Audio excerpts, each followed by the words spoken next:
বাংলাদেশের বর্তমান পরিস্থিতি নিয়ে কলকাতায় অবস্থিত বাংলাদেশ ডেপুটি হাই কমিশনের দফতরের কাছে বিক্ষোভ প্রদর্শন বাংলা পক্ষের। সম্প্রতি বাংলাদেশে সংখ্যালঘু হিন্দু বাঙালির ওপর নির্যাতন ও খুনের প্রতিবাদে এবং একই সঙ্গে তাদের সুরক্ষা সুনিশ্চিত করার দাবিতে বিক্ষোভ প্রদর্শন করে বাংলা পক্ষ। ইসলামিক মৌলবাদী পাকিস্তানপন্থী শক্তির উত্থানে ভয়ঙ্কর বিপদে বাংলাদেশের সংখ্যালঘু হিন্দুরা।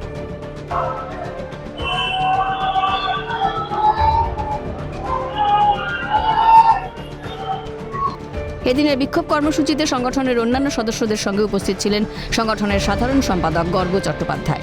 বেগবাগান মোড় থেকে জমায়েত করে মিছিল বাংলাদেশ উপদূতাবাসের দিকে এগোতে গেলে পুলিশ ব্যারিকেড দিয়ে তাদের আটকে দেয়। শুরু হয় পুলিশের সঙ্গে ধস্তাধস্তি। পরবর্তীতে সেখানেই প্রায় ঘণ্টাখানেক অবস্থান বিক্ষোভ প্রদর্শন করে তারা। তাদের দাবি 1971 সালের মতো অবিলম্বে যেন ভারত সরকার গোটা বিষয় নিয়ে পদক্ষেপ নেয়।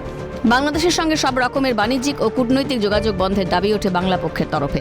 পাশাপাশি কোচবিহার ও নদিয়া থেকে যে জমি দেওয়া হয়েছে অবিলম্বে তা ফেরতের ব্যবস্থা করতে হবে। সেখানে ভারতের যে কালচারাল সেন্টার সেটাকে পুড়িয়ে দেওয়া হয়েছে। তাদের নিজেদের যে ছায়ানট,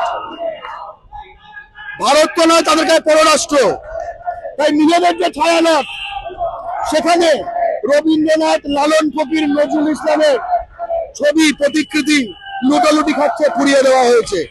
ঠিক আছে, স্পষ্টত ভারত সরকারকে আমরা বলছি, আপনারা অবিলম্বে সকল ট্রেড বন্ধ করুন আর বাংলাদেশকে এই মোদী আমলে যে পশ্চিমবঙ্গের কোচবিহার এবং নদিয়া থেকে 10,160 একর জমি কেটে দিয়ে দেওয়া হয়েছে, এটা অবিলম্বে ফেরত নিন।